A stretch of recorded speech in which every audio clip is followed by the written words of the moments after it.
Muito boa noite, minha gente. Bem-vindos ao culto do Evangelho no Lar. Boa noite, pessoal.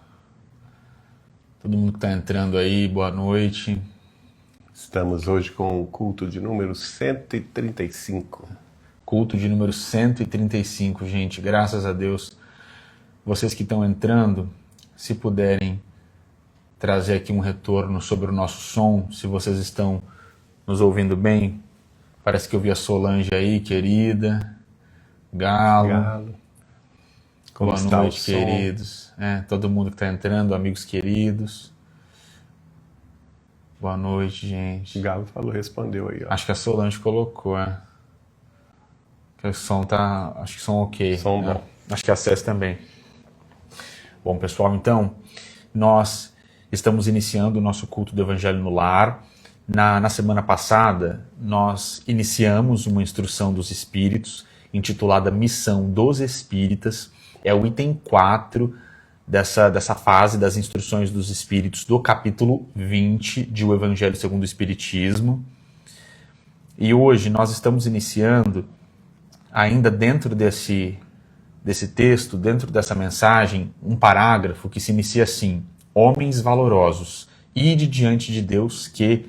E por aí vai. Então, para quem gosta de acompanhar, nós estamos posicionados dessa forma. Quer dizer alguma coisa? Não. Bom, pessoal, então vamos fazer a nossa prece inicial e depois nós entramos propriamente no texto.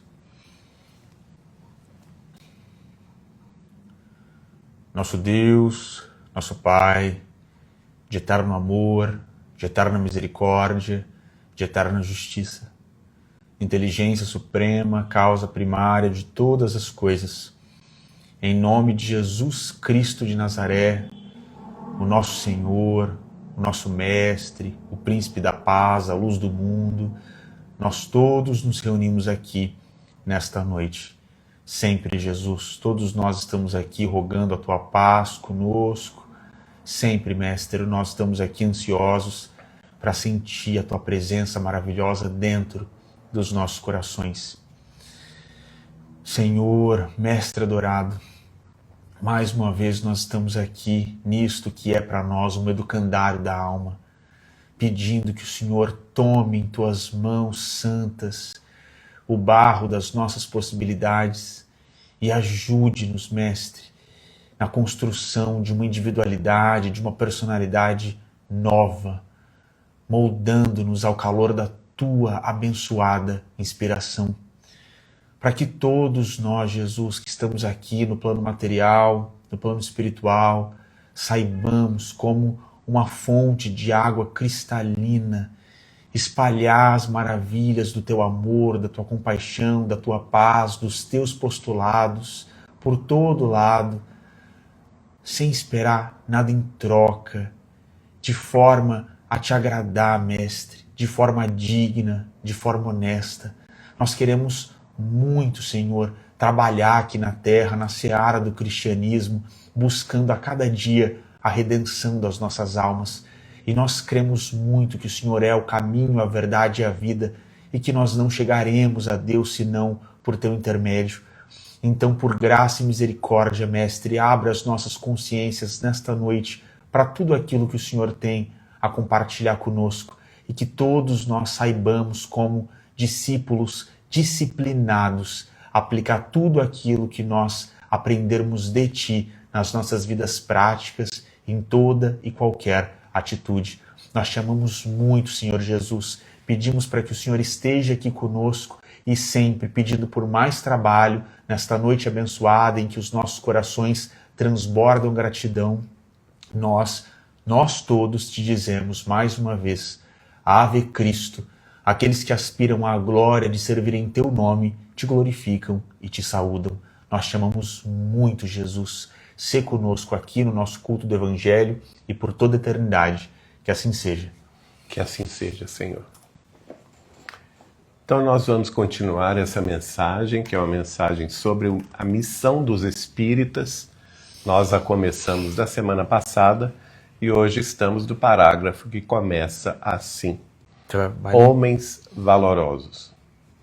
Homens valorosos, ide diante de Deus, que mais felizes do que Tomé, Crede sem pedirdes para ver, e aceitais os fatos da mediunidade, mesmo quando não tenhais conseguido obtê-los por vós mesmos.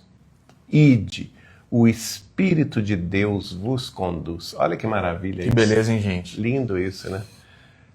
E aqui a gente, claramente, você e todos nós vamos observar que o Espírito comunicante, que é São Luís, não é? Ah, não, Erasto. Essa é uma mensagem de Erasto. Acho que é Erasto. Está se comunicando com os espíritas e falando da missão dos espíritas.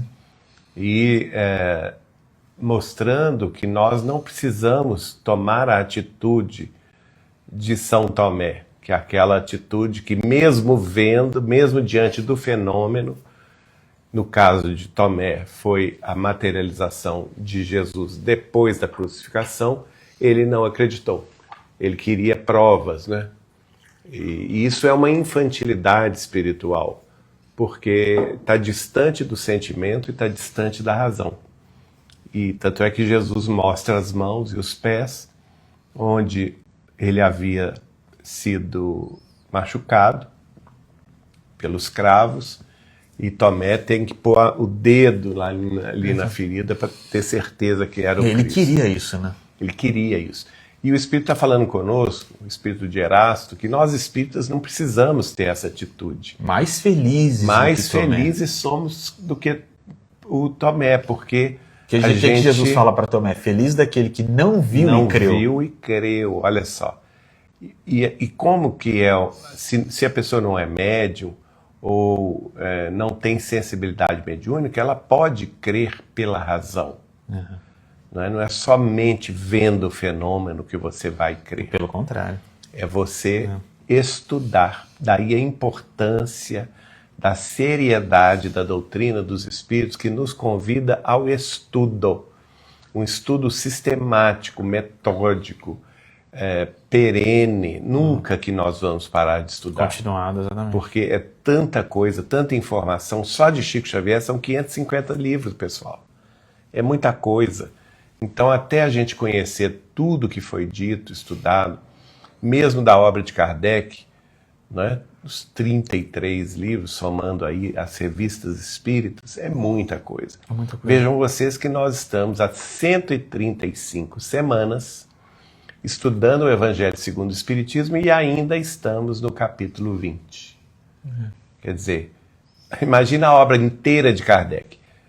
Imagina a obra inteira de Chico Xavier, dos clássicos da doutrina espírita, outros médiuns maravilhosos, como Dona Ivone do Amaral Pereira, Dona Zilda Gama, não é? Muita coisa. A obra de Leon Denis, outra obra portentosa, enfim.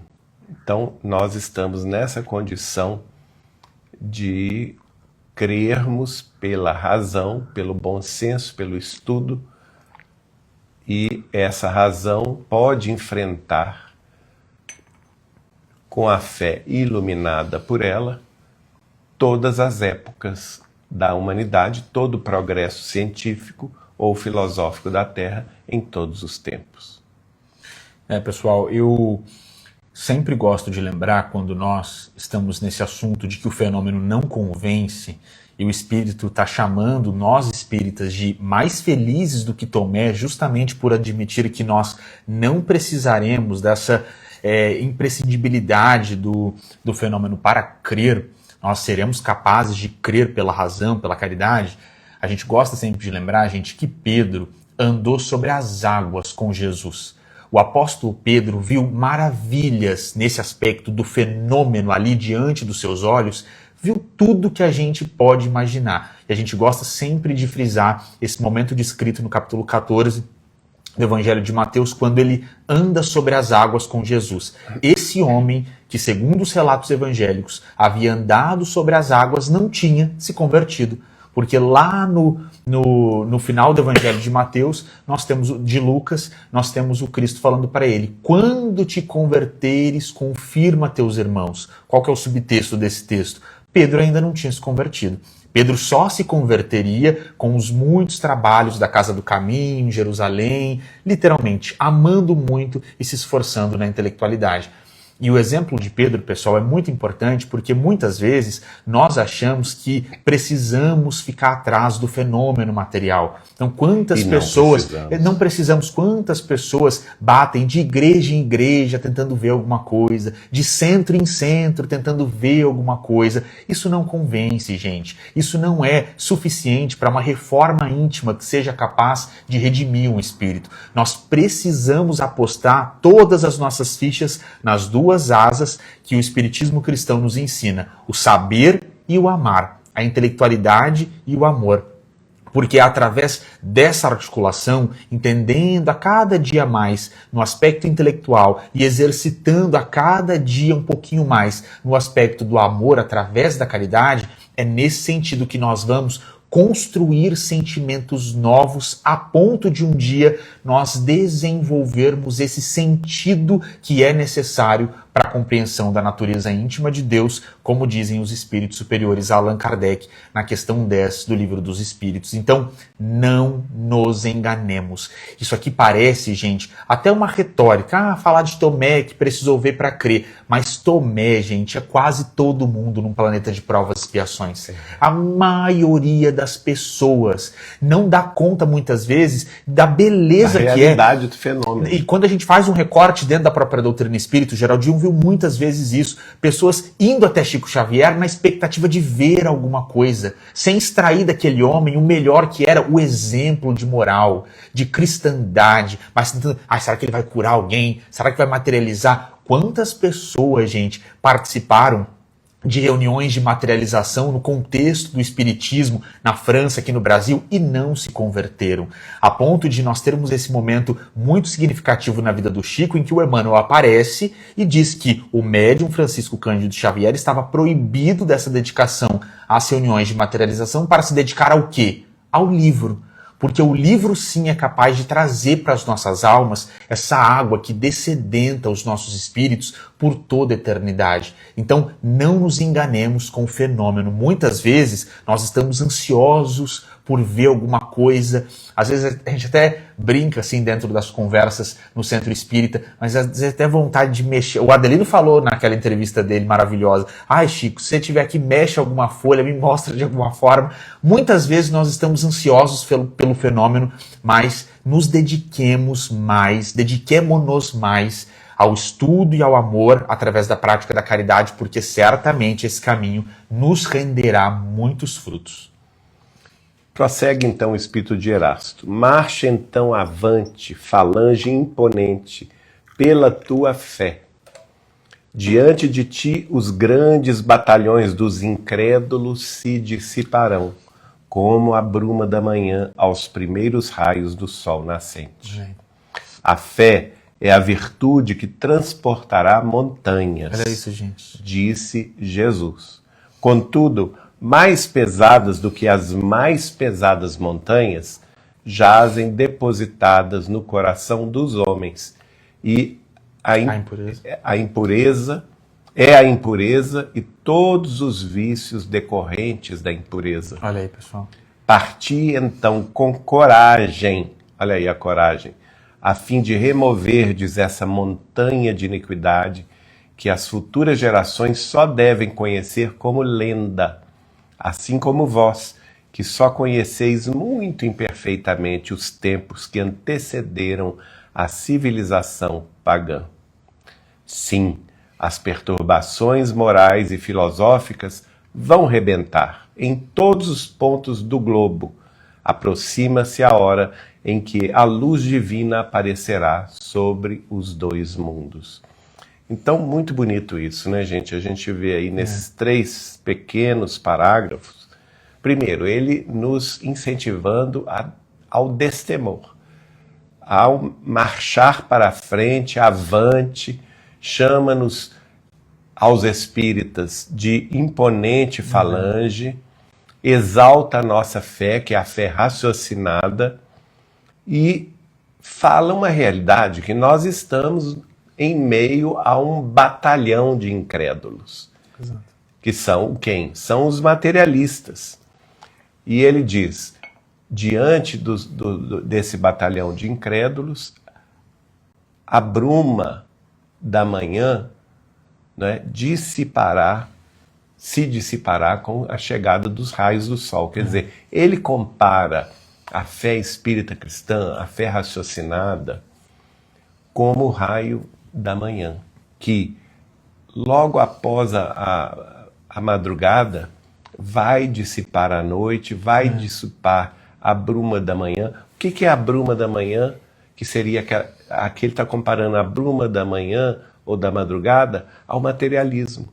É uma coisa que não tem sentido, não tem base. Ela se esvoaça. Não vai permanecer. Ao primeiro raio de sol, ela se dissipa. Ela deixa de existir. Não estamos ainda próximos do meio-dia, mas já nos é de grande valia sabermos que estamos chegando perto das primeiras horas da manhã, ou então, podemos dizer de forma diferente, já estamos nas últimas horas da madrugada. E essa bruma do materialismo vai se dissipar. Agora, ele alerta que as montanhas que nós teremos que transpor não estão diante dos nossos olhos, no sentido de não são esses incrédulos, não são esses materialistas. Esses não são os nossos problemas. Os nossos problemas residem dentro de nós. São todos os vícios decorrentes da nossa impureza pretérita. Essa mesma impureza e imperfeição que nós trouxemos de outras vidas. E aí ele nos chama à coragem para remover de nós essas impurezas, para fazermos a nossa tarefa de autolimpeza, de autoelevação, porque as perturbações morais e filosóficas, que são muito afeitas ao materialismo, vão acontecer como já acontecem, né? Desde o século XIX, com Kardec ainda na carne, ele teve que dialogar com o materialismo. Ele estava vivendo uma época do positivismo científico e do materialismo histórico, em que essas duas forças reduziram os seres humanos a meras coincidências materiais, né?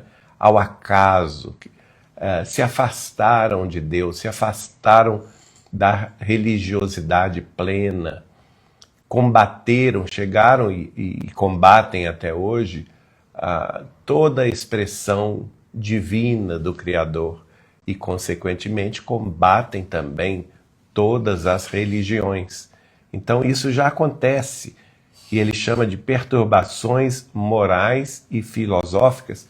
Por que morais? Porque se eu adoto uma filosofia materialista, automaticamente eu estou afastando de mim as consequências morais dos atos ruins que eu tomar, sejam eles viciosos ou criminosos. Já que não há consequência, por que me importar? Não é? É o raciocínio materialista. Então vamos viver a hora pela hora. Então é o oba-oba de todas as sensações, das drogas, das dissipações sensualistas ou sexuais, do uso e do fruto dos poderes transitórios, da corrupção. Já que não há consequência, eu posso roubar, eu posso me corromper sem pesar a consciência, não é? Porque tudo se justifica por uma filosofia tal e qual ou por uma ideologia tal e qual. E isso, ele diz, isso tudo é a bruma da manhã. Não temamos porque, de fato, olha o que ele diz, aproxima-se a hora em que a luz divina aparecerá sobre os dois mundos. Então, o sol, quando ele chega tanto para os crédulos quanto para os incrédulos. São os dois mundos. Mesmo o mundo materialista, que vive dessas sensações, que vive da transitoriedade, que apoia uma série de iniquidades, esse sol da manhã vai clarear o dia, vai esquentar as suas almas com a verdade. A verdade é uma decorrência natural da evolução humana.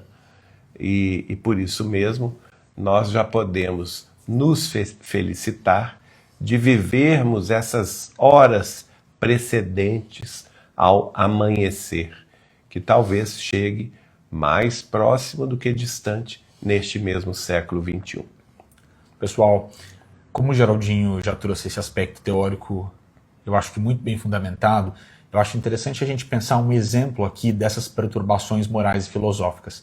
Quando nós pensamos em uma premissa materialista para embasar teorias, nós precisamos admitir de uma forma bastante lúcida, para nós não sermos ingênuos com o perigo dessas doutrinas, admitir que existe uma lógica materialista que vai tentar explicar o mundo. Como todos nós estamos tentando explicar o mundo por diferentes pontos de vista ao longo da história. Então percebam, a partir do momento que um indivíduo deixa de admitir a existência do espírito imortal, isso vai trazer para suas reflexões, para suas elucubrações, um número bem significativo disso que ele está falando, perturbações. Porque no momento em que essa pessoa passa por uma dor, ela vai precisar admitir essa teoria materialista com a qual ela está enxergando o mundo. Então percebam, numa lógica materialista, se o sofrimento de perder um filho, se o sofrimento de uma doença é ali, o menos 30, o menos 50, o menos 100, numa escala matemática, e o nada, essa suposta neutralidade do nada, em que você deixa de ter uma consciência, é o zero, logicamente, muitas pessoas vão preferir o zero ao menos 30, ao menos 100. É uma questão lógica, uma questão matemática, oriunda proveniente desse materialismo como premissa básica para nós analisarmos o mundo. E a partir de então, o ponto de vista dessas pessoas sobre temas como o aborto, a eutanásia, o suicídio, serão pontos de vista essencialmente distintos do ponto de vista de nós espiritualistas, que acreditamos no espírito imortal. Para eles é aceitável. Mas para nós não. Se você chama um materialista para conversar, por exemplo, sobre a eutanásia, e você traz o ponto de vista espírita cristão, que o último segundo de sofrimento é importante para aquele espírito que está encarnado, ele vai pensar, isso não faz sentido. Porque esses sofrimentos depois vem o nada. Então vejam que a lógica materialista... Porque ele não acredita. Porque ele acredita no nada. Essa lógica materialista vai ter uma consequência lógica. Para essa pessoa, a eutanásia vai ter algum sentido. E isso, gente... Então ele vai pensar que ele vai interromper o sofrimento. Para esse nada. Porque percebam que é uma lógica matemática. Eu vou querer o zero, não o menos 30, não o menos 100. Então percebam que nós precisamos dialogar com essas pessoas de uma forma também muito lúcida. Por isso a proposta do Espiritismo é tão racional. Por isso a proposta do Espiritismo ela é tão bem fundamentada no aspecto epistemológico. Nós precisamos de lucidez e nós não podemos subestimar essas pessoas, porque elas estão sim propondo um ponto de vista materialista para dar conta de explicar o mundo. Não nos enganemos. Então, gente, isso vai gerar muita perturbação, porque no momento em que a pessoa admite o nada, admite que o acaso existe, não existe mais justiça no mundo. Essa justiça de alguém nascer no interior, por exemplo, de um país onde há muita miséria, e a outra nascer, por exemplo, num país com IDH altíssimo, que justiça é essa? Esse mundo não faz nenhum sentido. E aí vai havendo perturbação, as pessoas vão se descontrolando e elas podem literalmente rumar para um caminho de uma perturbação coletiva. Por isso Kardec nos alerta sobre a transição planetária ser um momento em que haveria um aumento exponencial do autoextermínio, inclusive entre crianças e adolescentes. Então, como ele está nos chamando aqui, veja o conjunto de adjetivos que o Espírito Erasto está colocando para nós espíritas, chamando todos nós, sim, a um combate. Nós vamos respeitar todas as pessoas, todas as opiniões, mas nós precisamos defender a realidade do Espírito Eterno e da reencarnação, para dar conta de explicar o mundo e para nós podermos seguir com mais calma no coração e de uma forma, literalmente, capaz de redimir as nossas almas para um futuro glorioso ao lado de Deus. E aí ele vai então explicar, né? para chamando todos nós para esse trabalho. Ele fala: e depois e levai a palavra divina. Olha aí. Aos grandes que a desprezarão, aos eruditos que exigirão provas, aos pequenos e simples que a aceitarão. Porque é principalmente entre os mártires do trabalho desta expiação terrena que encontrareis fervor e fé. Aí, gente. Ide, estes receberão com hinos de gratidão e louvores a Deus a santa consolação que lhes levareis, e baixarão a fronte, agradecendo ao Criador o quinhão que lhes toca nas misérias da terra. Arme-se a vossa falange de decisão e coragem, Aí, mãos à obra, o arado está pronto, a terra espera, é preciso que trabalheis. Olha. Lindo demais, né? Então não importa se nós estamos diante de multidões de incrédulos, de multidões de pessoas que desprezarão a palavra divina, de multidões de eruditos que se encastelarão no orgulho ou na vaidade, exigindo tais e quais provas. Nós sempre encontraremos aqueles espíritos mais humildes, mais simples, cuja prova terrena já burilou o espírito deles e já fez com que todas as decepções do mundo terreno lhes elevasse o espírito no sentido da visão espiritual mais além deste mundo. E eles vão receber a palavra onde quer que se encontrem e vão louvar essa realidade espiritual, agradecendo a Deus, e como ele diz aqui, baixando a fronte e agradecendo ao Criador até mesmo as provações que lhes tocaram na terra.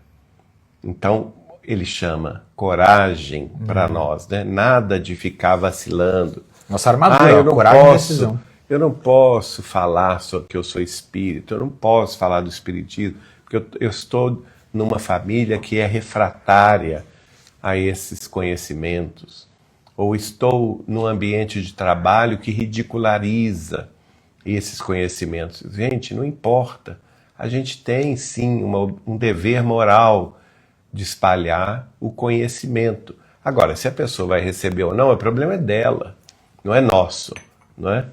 Agora, se esse conhecimento cair numa pessoa como terreno fértil, como semente em terreno fértil, essa árvore vai crescer, vai florescer e dar frutos benévolos, tanto para a vida dela quanto para os seus mais próximos.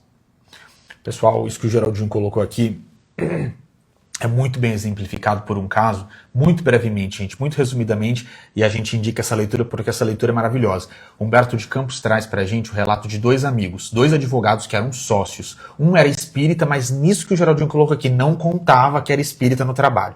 Não contava e vivia o espiritismo. O Humberto de Campos chega a dizer que ele escondia em gavetas os livros espíritas, porque ninguém podia saber, porque queria respeitar demais o espaço dos outros, achava que estava respeitando.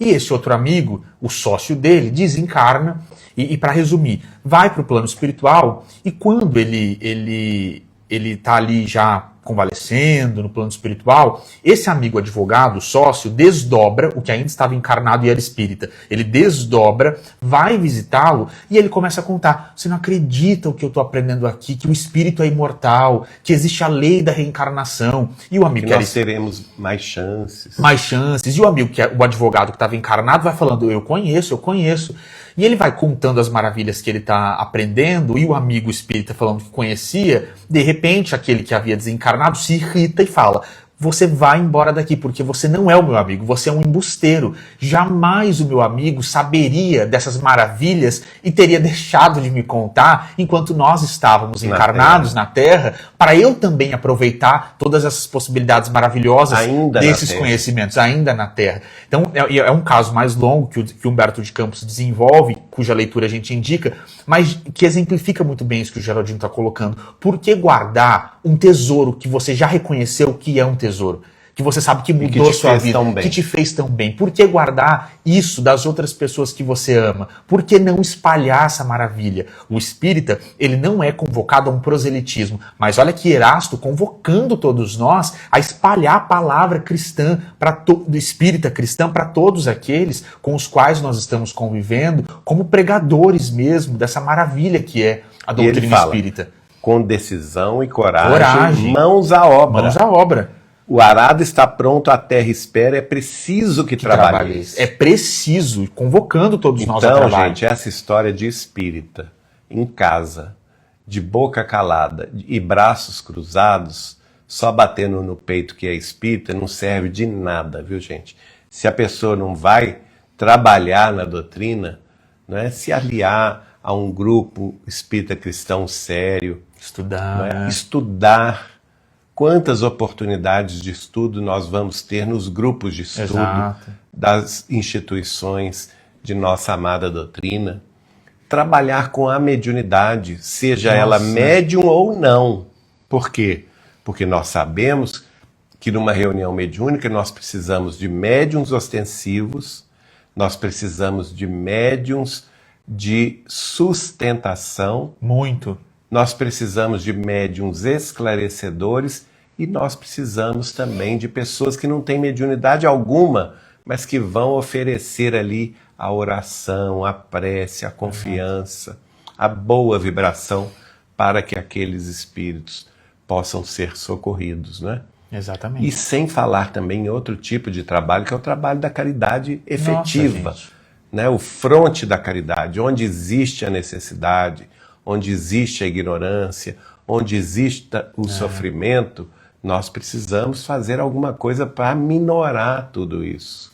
O nosso planeta, gente, mesmo em 2025, infelizmente ainda é um planeta em que a palavra de Jesus, de Mateus 25, dá comida a quem tem fome, dá água a quem tem sede, dá roupa a quem precisa de vestes, é uma grande realidade. A caridade material ainda é uma grande demanda do nosso planeta, infelizmente. Vai passar? Vai passar, mas o campo de trabalho é gigantesco esperando por trabalhadores.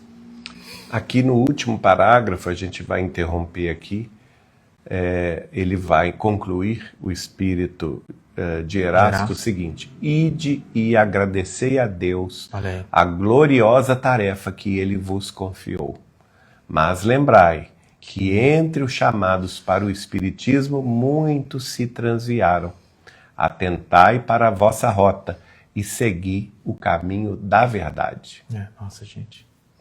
Pessoal, eu acho que um dos maiores desesperos é ganhar o mundo. A gente tem ouvido muito uma música que fala isso: ganhar o mundo e perder quem nós somos espiritualmente. A gente dá conta de uma grande conquista material aqui na Terra, mas se desviando do caminho de Jesus, desencarnar e compreender essa realidade que deve ser muito angustiosa, porque a quem muito é dado, muito é exigido. Então a gente precisa, aliás, a quem muito é dado, dessas pessoas muito será exigido. Então nós precisamos admitir a beleza que é a doutrina espírita nas nossas vidas e tentar, da forma que a gente consegue, dentro das nossas possibilidades, dar conta desse tesouro, porque não adianta usar o espiritismo, falar do espiritismo, pregar o espiritismo, como o Emmanuel vai dizer, acreditar na beleza da sonoridade das palavras, sem o cultivo interno dessas virtudes, sem estar ali todo dia no seu secreto, no seu eu, no seu coração, tentando mudar, tentando promover reforma íntima. E a gente tem no livro Os Mensageiros do André Luiz essa figura daqueles que não conseguiram e que acabaram ali perdendo a oportunidade. A angústia dessas pessoas é muito grande. Nós não vamos querer passar por isso, pessoal, porque quando nós pensamos que nós estamos em um momento de transição planetária e nesse momento nós temos o espiritismo cristão nas nossas vidas, quando nós vamos ter outra oportunidade como essa para redimir as nossas almas? Talvez só sendo degradado mesmo, esperando muito, muito tempo em outro planeta para um momento glorioso como esse. Então é uma oportunidade que nós temos que agarrar com as nossas duas mãos e fazer de tudo para não perder e dar conta de melhorar, de redimir os nossos espíritos para herdar a terra como Jesus nos prometeu e continuar caminhando rumo à felicidade. É isso aí, pessoal. A gente vai interromper agora, porque na semana que vem a gente começa com a pergunta que Allan Kardec faz ao espírito de Erasto, e como ela tem ligação direta com a mensagem do Espírito da Verdade que vem a seguir, a gente vai deixá-la para a semana que vem. Por hoje é só. Vamos então nos aproximar daquele momento em que a gente faz as nossas preces, as nossas orações, a gente recebe os passes espirituais que tanto necessitamos, vindos da bondade de nossos mestres, de nossos guias e mentores da vida maior. E também lembrando que é o momento da gente colocar a nossa água para ser fluidificada em nossos lares. Vamos então orar, minha gente. Ó Pai de bondade, Pai de misericórdia, aqui nos encontramos, Senhor, agradecidos ao refletir nessa mensagem sobre a missão dos espíritas, dada pelo espírito de Erasto a Allan Kardec. A beleza desta doutrina espírita cristã, que lhe revive os ensinamentos de há 20 séculos e, ao mesmo tempo, nos faz o esclarecimento sobre tantas coisas. Não temos palavras, Senhor, para registrar o profundo reconhecimento que vai nos alma, a profunda gratidão de pensarmos que estamos a teu serviço na face da terra, muito embora a pequenez e a humildade de nossas pequenas e mínimas possibilidades espirituais, mas confiantes na tua promessa, naquela tua parábola sobre os semeadores, que nós podemos, embora a nossa pequenez, sermos sim semeadores da boa nova de teu evangelho e dos postulados espíritas cristãos, os postulados da revelação da verdade que tanto nos ilumina o pensamento e que tanto nos conforta os corações. Que todos nós tenhamos a coragem necessária para suplantar todos os obstáculos, todas as lutas, todas as dificuldades que porventura se interponham em nosso caminho humano, na certeza de que não estamos sozinhos, que o Espírito de Deus, nosso Pai, nos acompanha, nos instrui, nos esclarece, nos sustenta e guia para a vitória final contra as nossas próprias imperfeições. E em assim, meditando nessa certeza inefável e pura, nascida dos mananciais mais puros da água cristalina de nossa fé imorredoura, em tua presença conosco, Jesus, em nome de Deus, é que dizemos: assim seja, hoje, agora, amanhã e sempre. Que assim seja, graças a Deus. Bom, pessoal, então, com essa prece maravilhosa do Geraldinho emocionante, nós nos despedimos de vocês hoje. E na semana que vem nós nos encontramos aqui, tá bom? Às 8h30. Na quinta-feira que vem, às 8h30. Tchau, gente. Pessoal. Tchau, tchau. Beijo no coração.